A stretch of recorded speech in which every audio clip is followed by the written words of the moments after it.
Hello, everyone. Thank you for joining us today to learn more about how Watermark can support you in your outcomes assessment process.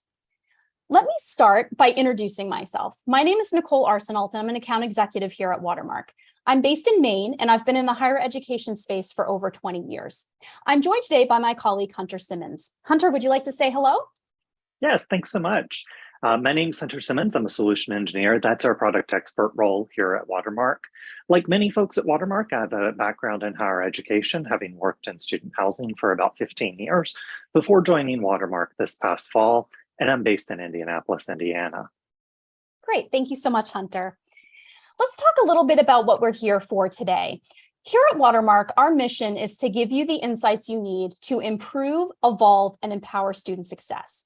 We've worked with over 1,700 institutions, and many of them have experienced similar challenges in driving improvement in student success efforts on campus, including things like battling the status quo. To survive, institutions must continually improve despite having to consistently do more with less. Discovering insights from data makes it easier for institutions to constantly redefine what's possible. We want to help you overcome the idea of compliance and non-improvement, the idea of we do this because we have to. Collecting data and creating reports are just busy work unless you uncover insights that help you make meaningful changes. Don't just tick boxes, make a difference. We also want to help you overcome things like limited resources. Higher ed administrators' budgets, resources, and teams are continually stretched. Focusing all of your energy on creating detailed reports to hit deadlines comes at the expense of deeper strategy and continuous improvement. So what makes Watermark the ideal partner to assist with these challenges? It really comes down to our core values. We are built for higher ed by people who know higher ed. Our products are informed by, built, and supported based on what institutions truly need. Many of our team members came from higher ed roles, like Hunter, and have felt your pain, and we gather insights directly from clients in regular advisory boards and panels, so we know how to help you through some of these challenges. We also make it easy to tell your story.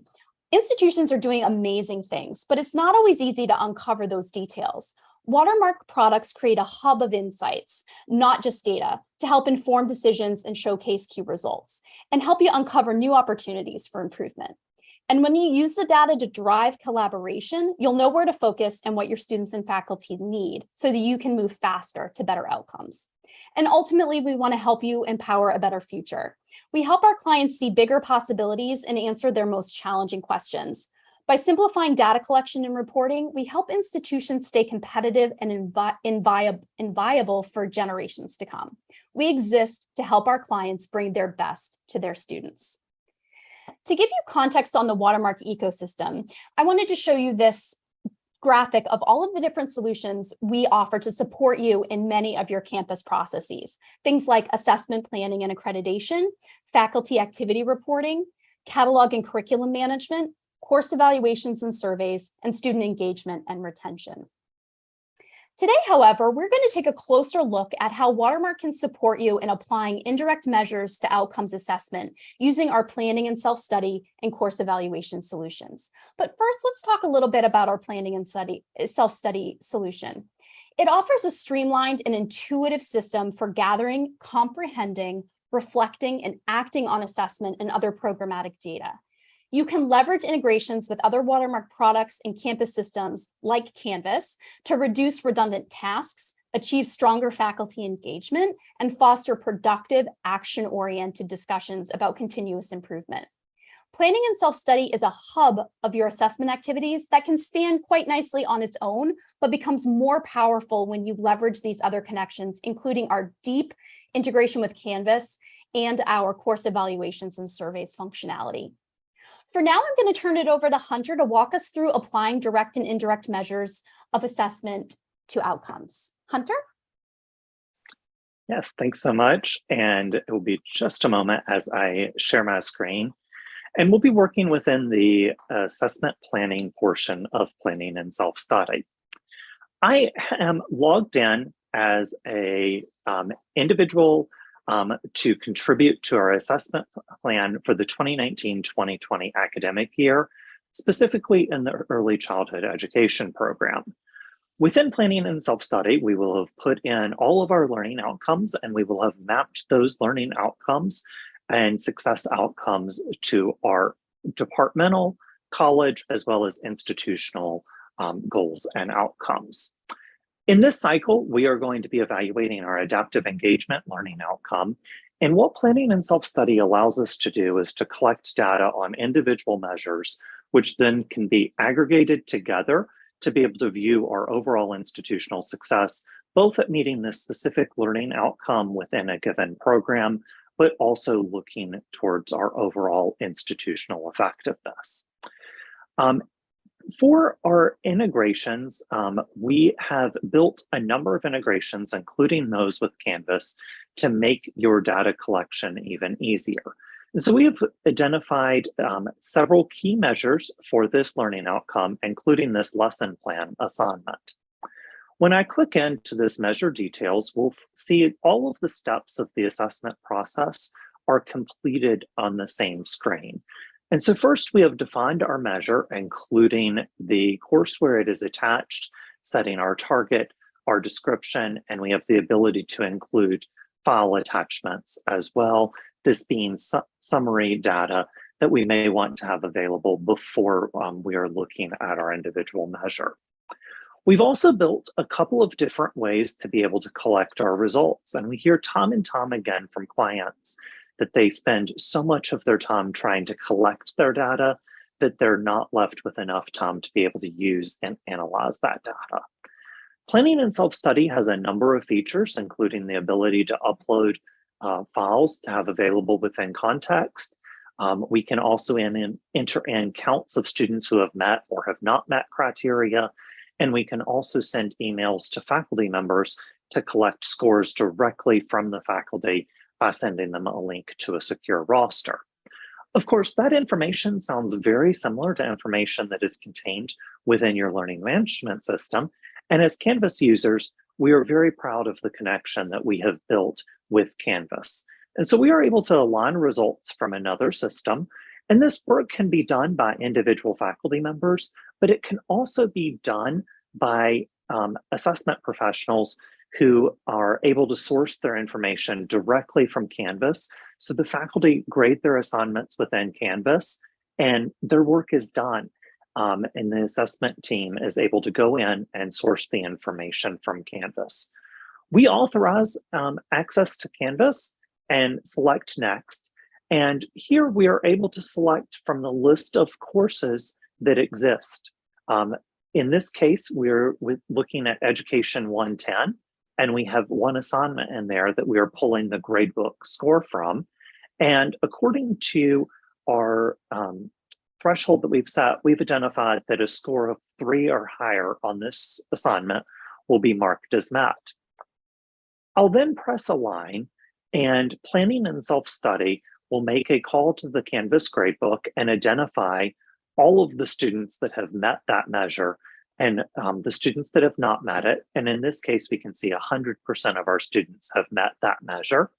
And then we are able to have our results available to us, where we can then enter in our findings, making a determination if that measure has been met or not met.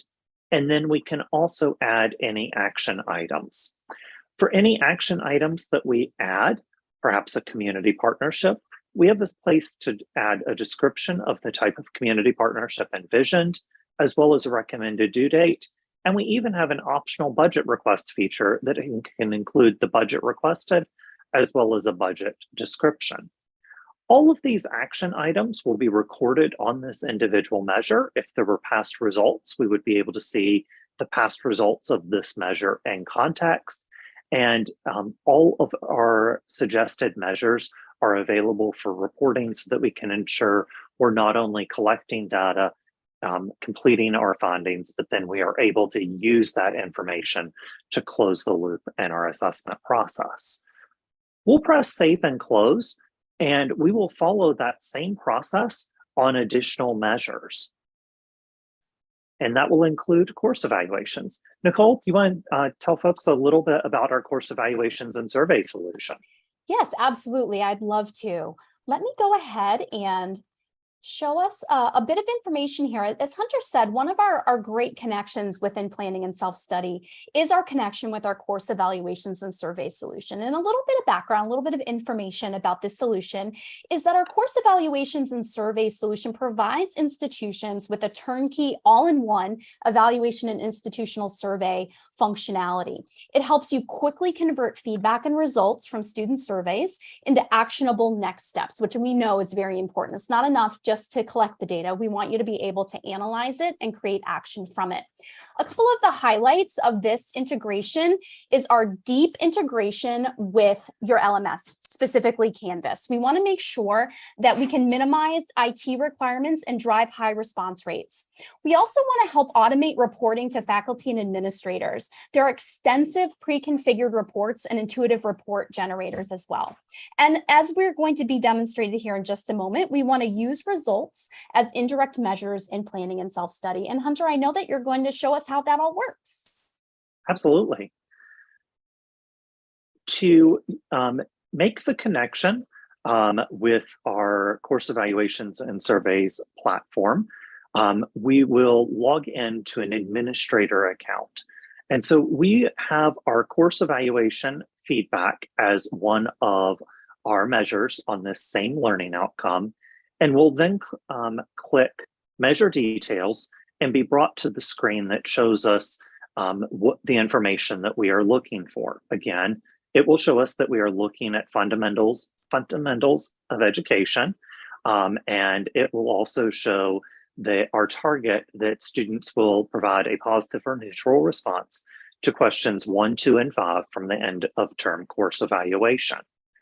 Much like the integration with Canvas, we can select that we want to align results from another system. And in this case, we will select Watermark Course Evaluations and General Surveys. We're then provided with a project, which is typically the term for which we are pulling course evaluations. In this case, we are pulling from our 2020 course evaluations. When we press next, we are given an option. We can either select the results for all of our courses. This might be helpful if we wanted to have an overall picture of our student feedback across our institution. But in this case, it's going to be most helpful for us to take a look at the information specifically for this course.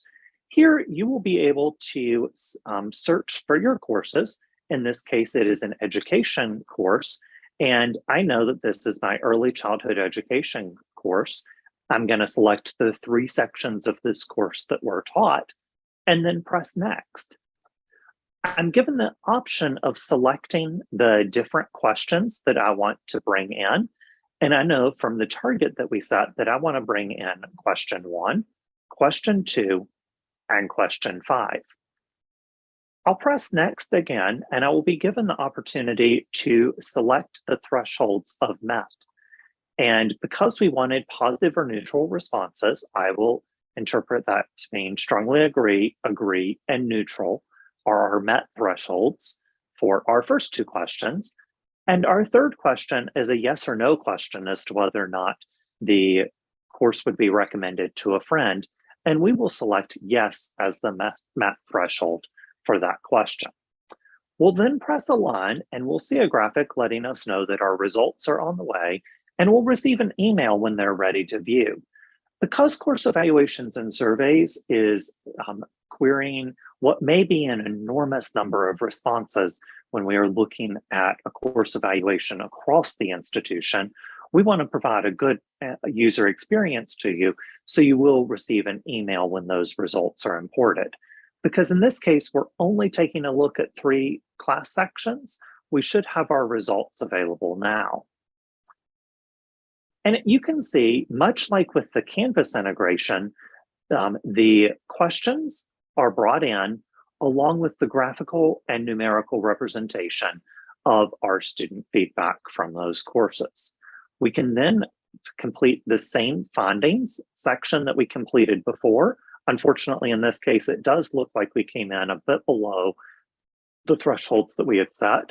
We would ordinarily provide our analysis as well as our action items. And we can now press save and close and take us back where we could either add additional measures, or if we have completed this process, we can press Review and Submit. Once we've pressed Review and Submit, the Planning and Self-Study system provides us with a downloadable PDF for our assessment plan for this program, Early Childhood Education, which includes the mission of the program that you've entered into Planning and Self-Study, as well as each of the learning outcomes. Adaptive engagement, we've determined, has been met, and we'll have a 3-column chart that will show the measures, the results of those measures, as well as any suggested action items. In the cases where we've made connections to Canvas, our graph comes in with the graphical representation, as well as the numerical summary of the data, as well as any action items that are suggested. And we brought in our course evaluation examples. Those would come over for us as well. And we can see that we've brought in lots of information, which we're then able to view in a PDF format. Of course, we know in many cases, institutions like to have access to their information at a wider range, at a higher scope, which is functionality that is supported in Planning and Self-Study through our Insights Hub. This screen will allow us to view the aggregation of all of our measures, including across the institution, where we can see our total budget request amount, as well as how those individual measures have worked towards meeting our ILOs. We can also see the breakdown of our outcomes that have been met or not met, our individual measures, the type of measures that we're using, and as we've shown you, both a direct as well as an indirect measure in this example, as well as the reported action types. For institutions that want to be able to filter, you can filter down by school, by division, or by program. And perhaps we only want to look at our early childhood education program. We can see just that view, but we also have the ability to compare to other years. So we can put years side by side and have this information ready at a glance to be able to see how our programs have been improving over time. And because all of your information is stored within Planning and Self-Study, when it comes time to create your next action plan, you can simply copy your assessment plan from one year to the next year, and then you'll update the data for the next year, and you don't have to re-enter in all of your measures each review cycle. Nicole? Excellent. Thanks so much, Hunter. We have really appreciated your time today. We know you have a lot of options for looking at solutions and spending time with all of us. So we really do appreciate your time. If you should have any questions or would like additional information about planning and self-study, course evaluations and surveys, or any of our other solutions, please feel free to visit us at our virtual booth or reach out to us via our website. But for now, we'll say thank you, and we enjoyed our time together. Thanks so much.